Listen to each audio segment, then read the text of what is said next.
Welcome friends, welcome back in the today's video Standard 8th and subject English.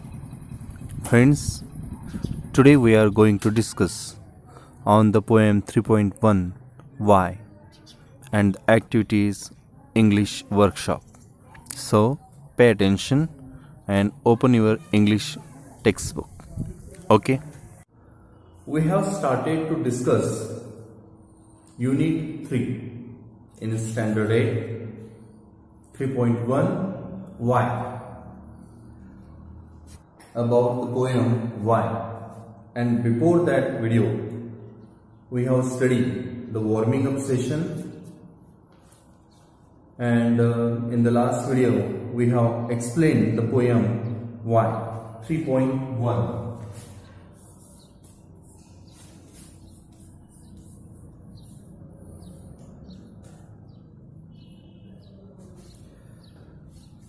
Today we are going to discuss on the English workshop of this poem.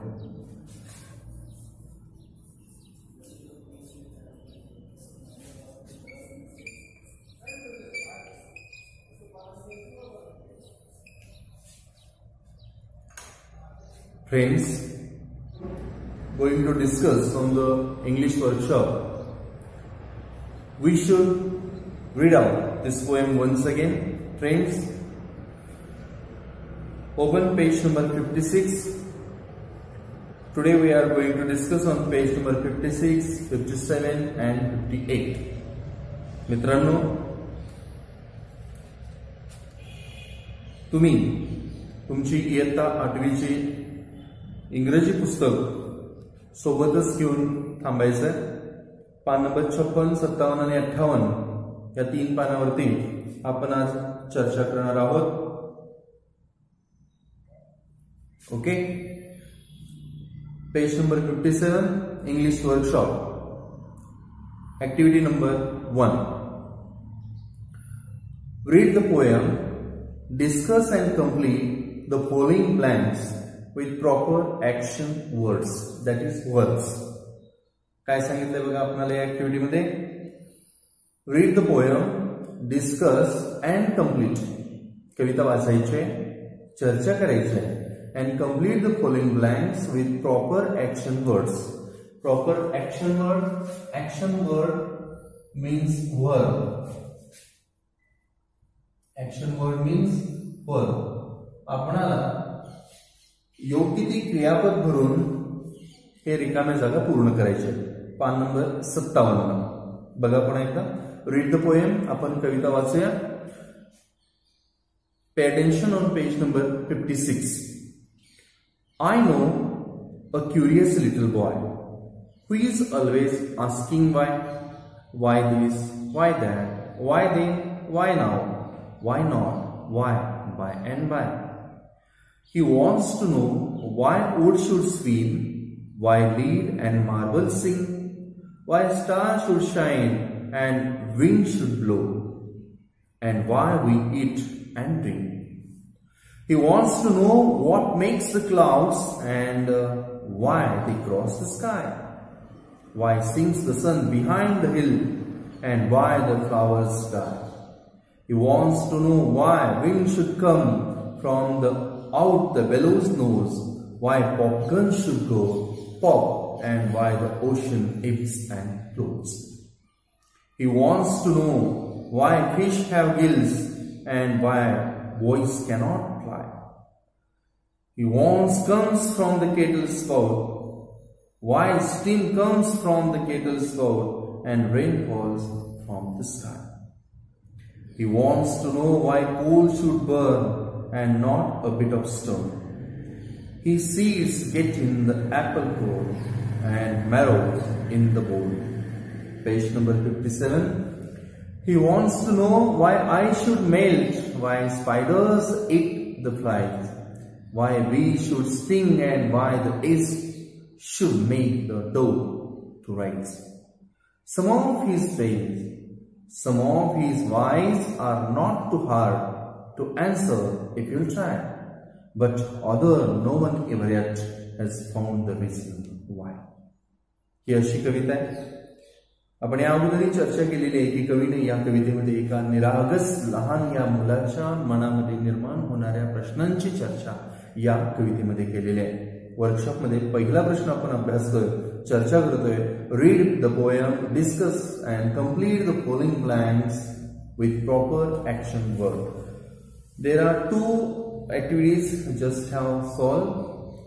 Wood आपल्याला noun दिलेले आणि त्याला योग्य ते proper action word आपण द्यायचे, work पूर्ण करायचे.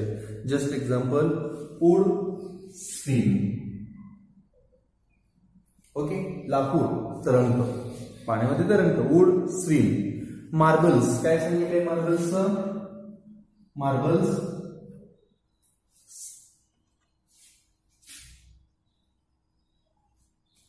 Marbles sink. आता हे स्विम ऍक्शन वर्ब आहे, सिंक ऍक्शन वर्ब आहे. या पद्धतीनं आपल्याला इतर जे नाम दिलेले आहे त्या नामाच्या संबंधी आपल्या कवितेमध्ये आलेले सगळे ऍक्शन वर्ड आपल्याला इथं लिहायचे, पूर्ण करायचे. पहिल्यांदा आपण पाहूया आपल्याला दिलेले वर्ड कोणकोणते आहेत. नेक्स्ट आहे stars, winds, sun, flowers, ocean, fish, rain, ice and beach. Okay, इतके नाउन आपल्याला दिलेले. आता याला आपण ऍक्शन वर्ड घ्यायचे. जस्ट एक्झाम्पल, थोडं आपण कवितेमध्ये जाऊया पुन्हा एकदा. I know a curious little boy who is always asking why this, why that, why then, why now, why not, why, by and by. He wants to know why wood should swim. wood should swim, wood swim. लाकूड तरंगतं. इथं वूडशी संबंधित verb आहे swim. पुढे आपण जाऊया. why lead and marble sing.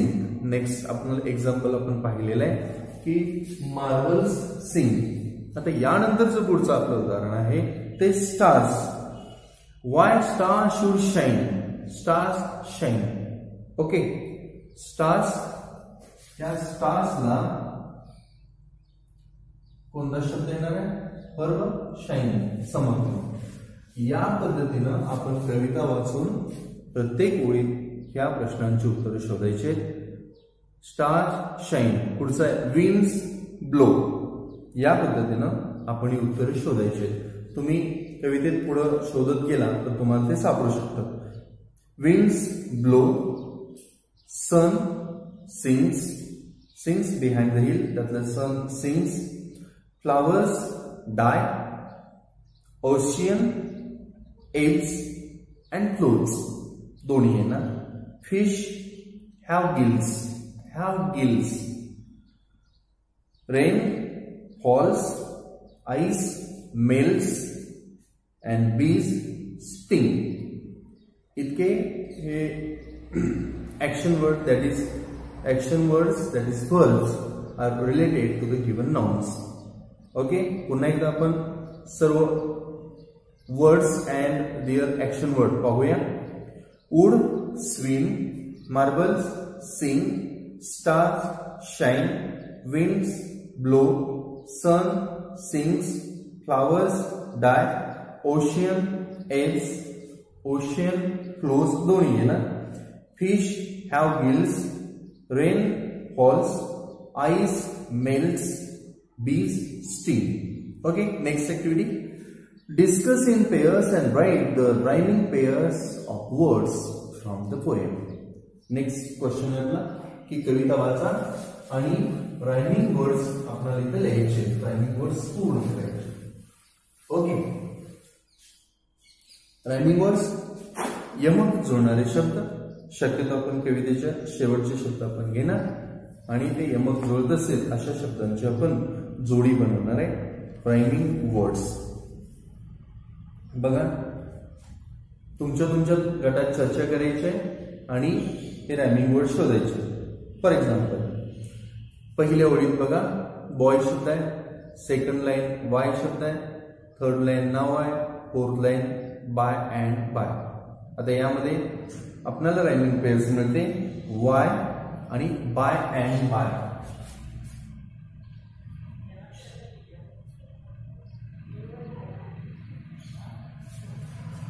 Rhyming pairs शोधायचे आपण. Rhyming pairs 1 y आणि y ला रायमिंग पेयर्स आहे. रायमिंग पेयर्स आपण लिहित असताना मध्ये हायफन आडवी रेषच पाहिजे, कॉमा, सेमी कॉमा, स्वल्पविराम, पूर्णविराम असं कोणतंही पंक्च्युएशन मार्क घ्यायचं नाहीये. आडवी रेषच पाहिजे, हायफनच पाहिजे. y आणि त्याला यमक म्हणणारा शब्द आहे y, by and by. y, by and by. Next पुढच्या स्टांजामध्ये आपण गेलो. सेकंड स्टांजामध्ये आपल्याला स्विम, सिंक, ब्लो, ड्रिंक. आता स्विंग, सिंक, ब्लो, ड्रिंक यामध्ये सिंक आणि ड्रिंक ही रायमिंग वर्ड आपल्याला पेअर मिळते. सिंक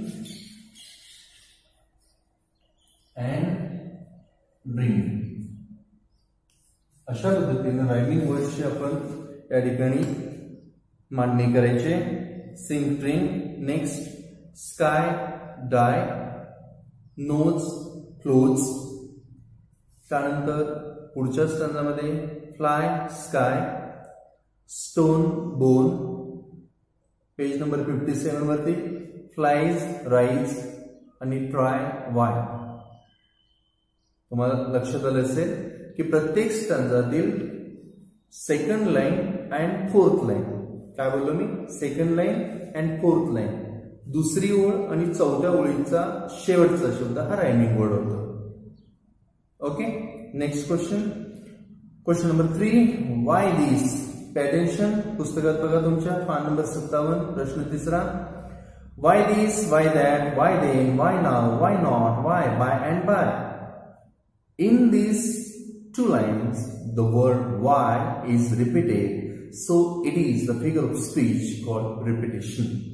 या ओळीमध्ये why this, why that, why then, why now, why not, why, by and by यामध्ये why हा शब्द रिपीट झालेला आहे. why हा शब्द पुन्हा पुन्हा आलेला आहे, त्याची पुनरावृत्ती झालेली आहे. त्यामुळे या ठिकाणी फिगर ऑफ स्पीच अर्थात अलंकार, भाषेचे अलंकार, तो रिपीटेशन, पुनरावृत्ती अलंकार या ठिकाणी होतोय. पान नंबर 57 वरती आपल्याला डेफिनेशन दिलेले आहे. Repetition. It is a figure of speech in which one or more words are repeated in the same sentence.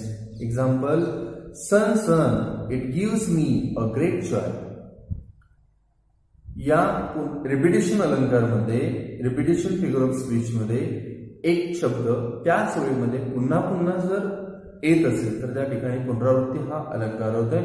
Now find out the lines from the poem which show repetition. या कवितेमध्ये आपल्याला repetition अलंकार मिळतोय, personification आहे, त्याच्यानंतर कॉन्सोनन्स आहे, एलिटेशन आहे. हे किमान 4 अलंकार तरी आपल्याला या कवितेमध्ये सहज मिळतात.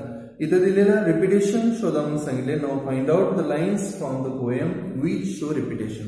रिपीटेशन शब्द पुन्हा पुन्हा येत असेल, तोच शब्द पुन्हा पुन्हा येत असेल तर त्या ठिकाणी रिपीटेशन, पुनरावृत्ती हा अलंकार होतोय. आपण प्रथम सत्रामध्ये फिगर ऑफ स्पीच बद्दल डिटेलमध्ये आपण चर्चा केलेली आहे. आपण आता या ठिकाणी रिपीटेशन शोधूया. पान नंबर 56 वरती या सगळेजण. On page number 56. Second stanza. सगळे लक्ष द्या पुस्तकामध्ये. Second stanza and third line बघा. Why stars should shine and wind should blow. Why stars should shine and wind should blow. या लाईन मध्ये आपल्याला फिगर ऑफ स्पीच आढळते. बघा, लक्ष द्या, कोणती फिगर ऑफ स्पीच आहे, सापडते का बघा, प्रयत्न करा. ओके. आतापर्यंत नक्कीच तुम्हाला सापडली असेल फिगर ऑफ स्पीच. कोणती figure of speech? Repetition,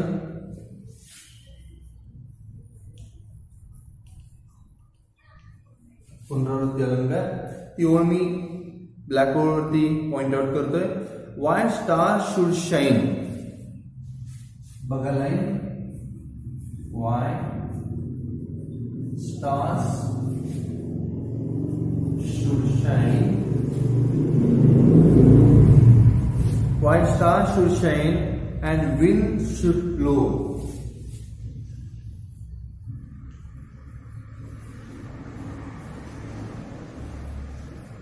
should blow.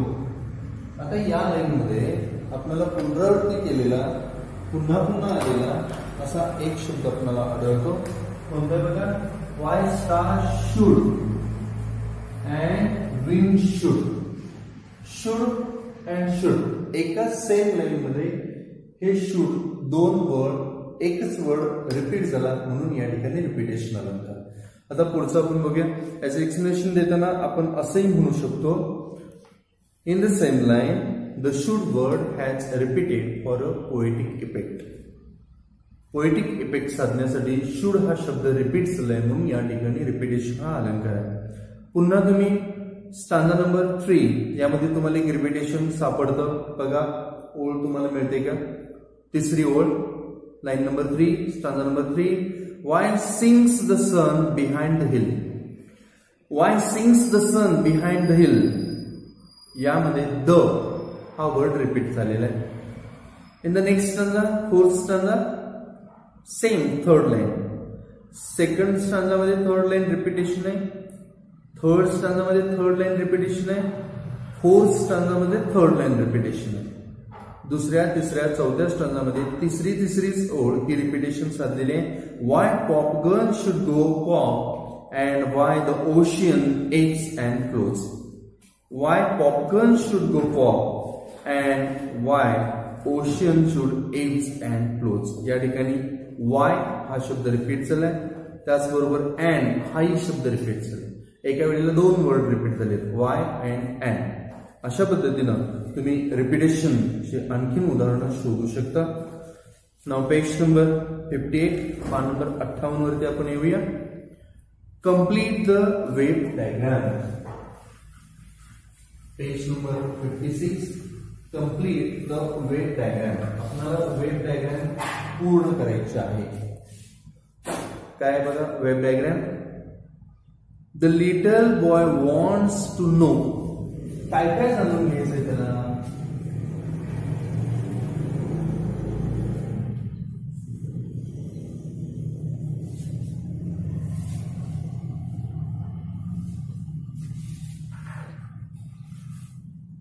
Wave diagram. Wave diagram बघा. The little boy wants to no.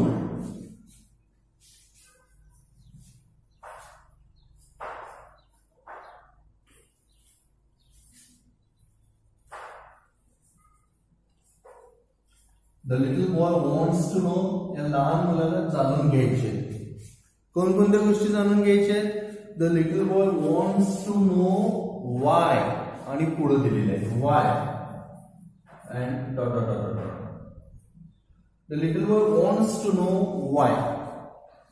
आपण संबंध कविता जर पाहिली तर त्या कवितेमध्ये प्रत्येक वेळेला त्या मुलाला काही ना काही जाणून घ्यायचं. त्याला त्याच्या मनामध्ये पडलेले अनंत प्रश्न आहेत. The little boy wants to know why why why why why dot dot dot and question mark. आपल्याला पुस्तकमध्ये पान नंबर 58 वरती हे डायग्राम दिलेले आहे. The little boy wants to know या गोष्टी त्याला जाणून घ्यायच्या. कोणकोणत्या गोष्टी त्याला जाणून घ्यायच्या आहेत? साधारणपणे कवितेत आपण लक्ष दिलं तर आपल्या लक्षात येईल की या मुलाला काय काय जाणून घ्यायचं आहे. अगदी सुरुवातीला आपण बघूया. The little boy wants to know why. आपण पुढं कंप्लीट करणार आहे. त्या वायच्या पुढं आपण कंप्लीट करू. त्याला लाकूड का बुडतं हे जाणून घ्यायचं आहे. Right. Why wood can swim. Sorry लाकूड का तरंगतं. Why wood can swim. Wood why wood can swim. त्याच्यानंतर लीड अँड मार्बल का बुडतं हे जाणून घ्यायचं आहे. तुम्ही कविता वाचत आला म्हणजे तुमच्या ध्यानात ह्या सगळ्या गोष्टी येतील. Why lead and marble sing.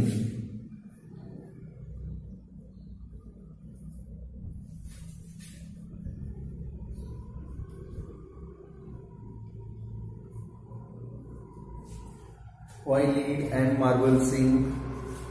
का बरं लीड अँड मार्बल पाण्यामध्ये बुडतं? The little boy wants to know why the star shine. why the stars shine. Stars का चमकतात हे त्याला जाणून घ्यायचं. अशी कविता जर आपण वाचत पुढे गेलो तर आपल्याला लक्षात येईल की या मुलाला, लहान मुलाला काय काय जाणून घ्यायचं आहे. पुढच्या गोष्टी मी आता ब्लॅकबोर्डवरती लिहित नाही, आपण चर्चा करत पुढे जाऊया. तुम्ही त्या पद्धतीनं नोटबुकमध्ये तुमच्या लिहून घ्या. कवितेत बघून बघा. The little boy wants to know why wood can swim. The little boy wants to know why lead and marble sing. The little boy wants to know why the star shine, why the winds blow, why humans eat and drink, why the clouds cross the sky, why sun sinks behind the hills, why flowers die, why wind should come from the bellows nose, why pop guns pop, why ocean aches and flows, why fish have gills. The little boy wants to know why boys can't fly, why steam comes from the kettle's spout, why the rain falls from the sky, why coal burns. The little boy wants to know why stone does not burn. त्याला जाणून घ्यायचं आहे की दगड का जळत नाही. The little boy wants to know why ice melts, why spiders eat the flies, why bees sting, why S makes the duck rise. या असे आणि अनेक प्रश्न या लहान मुलाला पडलेले. कवितेमध्ये जितके काही प्रश्नांचा उल्लेख झालेला आहे त्या मुलाला जाणून घ्यायचे. अशा सगळ्या प्रश्नांची तुम्ही या ठिकाणी यादी करायचे. भलेही आपल्याला पेज नंबर 58 वरती 1 2 3 4 5 वाय जरी दिले असतील तर जितके आपल्याला वाय सापडतील तेवढे आपण इथं एकत्र करायचे आहेत. Next question, question number 5. Complete the following blanks from the poem. ही पेअर ऍक्टिव्हिटी मध्ये इथं आपल्याला 2 ऍक्टिव्हिटी दिलेल्या आहेत. फर्स्ट वन आहे words from the poem related to environment. Words from the poem related to environment. पर्यावरणाशी संबंधित असलेले. Question number 5. Words from the poem. कोणते वर्ड्स घ्यायचे? Words from the poem on page number 58 related to environment. Related to environment.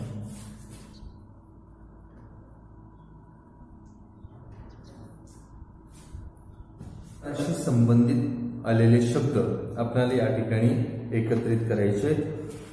बघा कवितेमध्ये पुन्हा आपण थोडं लक्ष देऊया की वेळ पूर्ण करायचे. Words from the poem related to environment. Related to संबंधित शब्द आपण कविता वाचत चालू की आपल्याला ध्यानात येईल. जस्ट एक्झाम्पल, पर्यावरणाशी संबंधित शब्द विंड, वारा. ओके, आपल्याला पुस्तकामध्ये ज्या फॉर्मॅटमध्ये तो प्रश्न आहे त्या फॉर्मॅटमध्येच आपण सगळे उत्तर लिहायचे. मध्ये सेंटरला गोल सर्कल काढून त्याच्यामध्ये लिहायचं आहे words from the poem related to environment. त्याच्या बाजूला स्क्वेअर काढून त्याच्यामध्ये लिहायचे. आता पहिला शब्द आपल्याला सापडला विंड, एक उदाहरण दिलेलं आहे. वारा हा एक पर्यावरणाशी संबंधित शब्द. पुन्हा आपण कविता वाचत गेलो तर आपल्याला आणखीन काही शब्द आपल्याला तिथं आढळतील. आणखीन कुठला शब्द आहे असं तुम्हाला वाटतं बघा, थोडं शोधण्याचा प्रयत्न करा. एक विंड, पर्यावरण, ऊड. सुरुवातीलाच आपल्याला कवितेमध्ये शब्द आढळतो ऊड. त्याच्या पुढे बघा, शोधण्याचा प्रयत्न करा, सापडेल तुम्हाला. Next star shine. तिसरा आहे स्टार्स. हे पर्यावरणातील शब्द आहेत सगळे. पर्यावरण. स्टार्स. Next flowers. काय म्हणता? फ्लावर्स.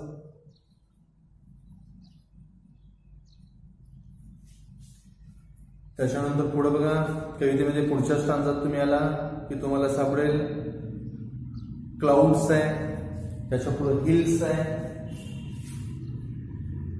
क्लाउड्स, हिल्स हे सगळे शब्द हे आपल्या पर्यावरणाशी संबंधित आहे. विंड वारा, वूड लाकूड, स्टार्स, फ्लावर्स, क्लाउड्स, हिल्स हे सगळे पर्यावरणाशी संबंधित शब्द आहेत. तुम्ही लिहिताना जो आपल्याला फॉर्मॅट दिलेला आहे तो फॉर्मॅट त्याच्या सांगितलं दिलेले आहे याचे सगळे स्क्रीनवर हे शब्द सगळे आपण तसे लिहायचे, लिहून पूर्ण करायचे. ओके. नेक्स्ट त्याच्यातीलच पुढचा प्रश्न आहे words from the poem related to animals, fruits and insects. कोणकोणते सांगितले बघा. आपलाच प्रश्न वर्ड्स फ्रॉम द पोएम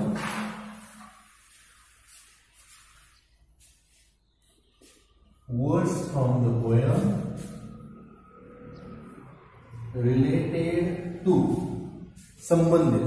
कुठले कुठले संबंधित आहे? एनिमल्स, फ्रूट्स आणि insects. Animals, fruits and insects. Animals, fruits, insects. Related words असो किंवा एनिमलची नाव असो, फ्रुट्सची नाव असो, इन्सेक्टची नाव असो हे आपल्याला या ठिकाणी कलेक्ट करायचे. एनिमल्स, वर्ड्स अँड इन्सेक्ट्स जे आपल्याला दिलेले आहेत कवितेत जे आलेले आहेत ते आपण इथं पाहूया. Words from the poem related to the animals, fruits and insects हे कोणकोणते शब्द आहेत बघा. एक सापडेल तुम्हाला अगदी सुरुवातीलाच शब्द आहे कुठला? स्पायडर्स, जो आपल्याला ऑलरेडी इथं दिलेला आहे. स्पायडर्स. नेक्स्ट कवितेत आपण पाहत गेलो तर आपल्याला लक्षात येईल स्पायडर्स आहे. त्याच्यानंतर पुढं words related to animals, fruits and insect. आता हा स्पायडर जो आहे तो इन्सेक्ट आहे. ओके. त्याच्यानंतर आणि कुठला आहे? फिश आहे. पुढं बघा तुम्ही शोधण्याचा प्रयत्न करा, तुम्हाला सापडत जाईल. फ्रूट कुठले दिलेले आहे? Apple. Okay. Spider, fish, apple. आपल्याला तीन गोष्टी घ्यायची. एनिमल्स, फ्रूट्स अँड इन्सेक्ट्स त्या कवितेत आलेले आहेत ते शोधून लिहायचे. स्पायडर सापडला, फिश सापडला, ऍपल सापडला. त्याच्यानंतर नेक्स्ट इन्सेक्ट आणखी बीज आहे. त्याच्यानंतर पुढचं तुम्हाला कुठलं सापडतंय बघा. बीज आहे, फ्लाईज आहे, सीड्स आहे होऊ शकतं. ओके. तर bees, flies, seeds, apple, fish, spider हे सगळे जे वर्ड्स आहेत हे कशाशी संबंधित आहेत? It's related to animals, insects and fruits. Next question, number 6. Imagine a senior student from your school has won a national level quiz contest. Frame 8 to 10 interview questions. काय पाहायचं आपल्याला आता? Interview question.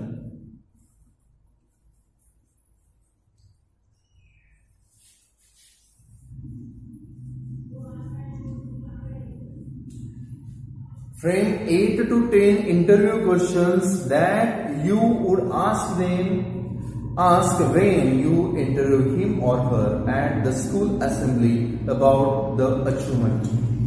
आपणाला एक इंटरव्ह्यू या ठिकाणी घ्यायची. Imagine a senior student from your school has one a national level quiz contest and frame 8 to 10 questions, interview questions that you would ask when your interview with him or her at the school assembly. तुमच्या शाळेतील एक विद्यार्थी जो national लेवलची quiz contest जिंकलेला आहे आणि त्याची interview तुम्हाला घ्यायची आहे. त्यासाठी 8 ते 10 प्रश्न तुम्हाला तयार करा म्हणून सांगितलेले आहेत. 8 ते 10 प्रश्न तयार करा म्हणून सांगितलेले आहेत. ते प्रश्न आपण विचारायचे. या संबंध कवितेमध्ये आपण जर पाहिलं तर वाय क्वेश्चन्स जास्तीत जास्त आहेत आणि आपण या कवितेच्या सुरुवातीला वॉर्मिंग अप मध्ये आपण चर्चा केली होती आणि त्यावेळेला आपण WH वर्ड जे होते प्रश्न तयार करण्यासाठी why, when, who, what, where, whose, whom यासारखे WH वर्ड आपण प्रश्न तयार केले होते. आता इथं आपल्याला एक अशी कल्पना करायची की सिनियर स्टुडंट आपल्या शाळेतील जो आहे तो नॅशनल लेवलची क्विज कॉन्टेस्ट तो जिंकलेला आहे आणि त्याला 8 ते 10 प्रश्न आपण विचारायचे, त्याची इंटरव्ह्यू घ्यायची.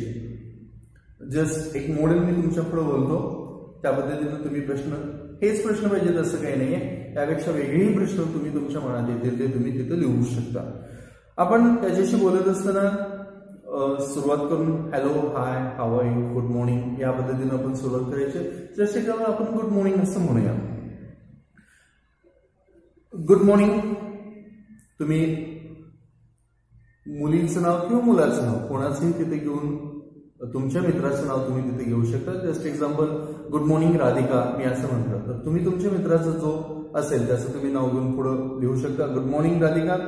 I had like to congratulate you on behalf of our school on winning the national level quiz competition.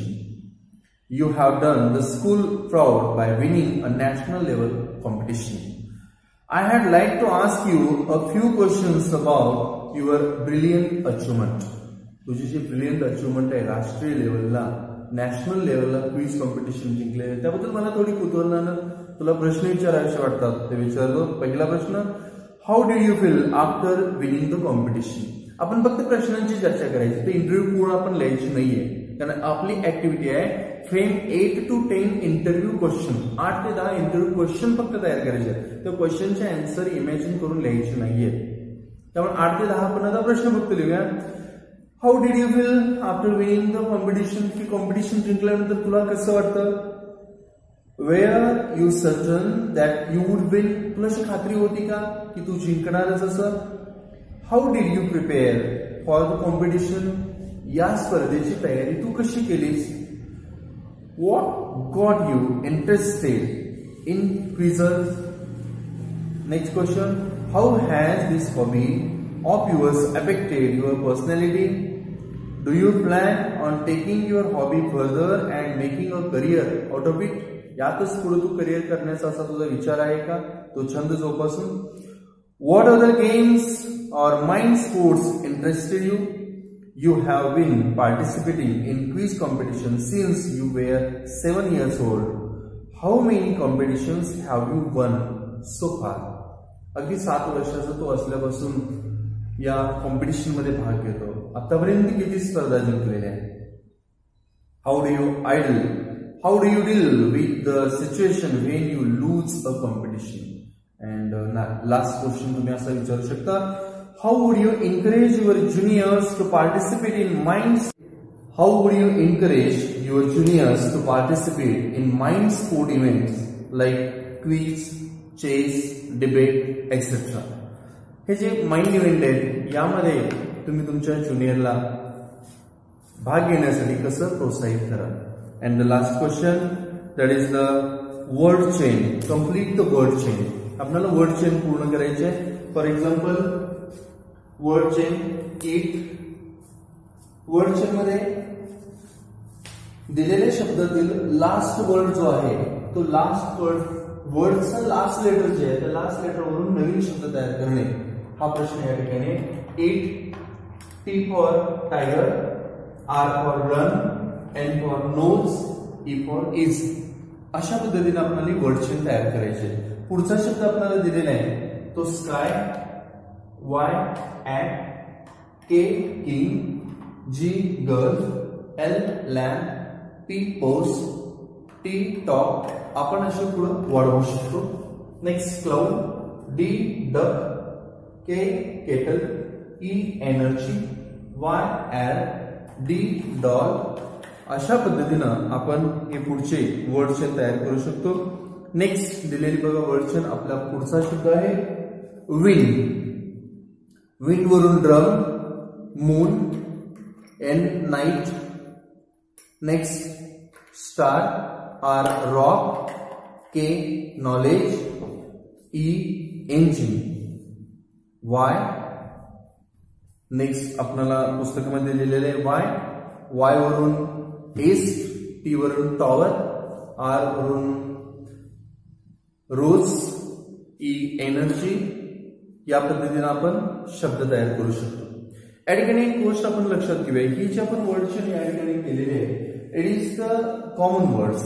हे सर्व दिलेले शब्द आहेत या ठिकाणी दिलेले. पण आपण असाही सराव करूया की आपल्याला word chain of noun, word chain of verb, word chain of adjective अशा आपण तयार करण्याचा प्रयत्न करूया की जेणेकरून वर्ड चेन ऑफ नाउन त्याच्यामध्ये सर्व ना काय ते आलंय बघा. ते काय चार्जिंग संपले काय?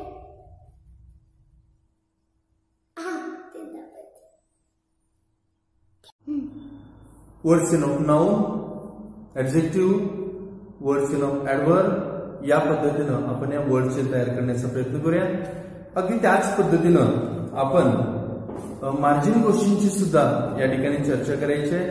तुम्ही सर्वजण वाय मधील कविता वाचून मार्जिन क्वेश्चन जे आहेत त्याची उत्तर शोधण्याचा प्रयत्न करा.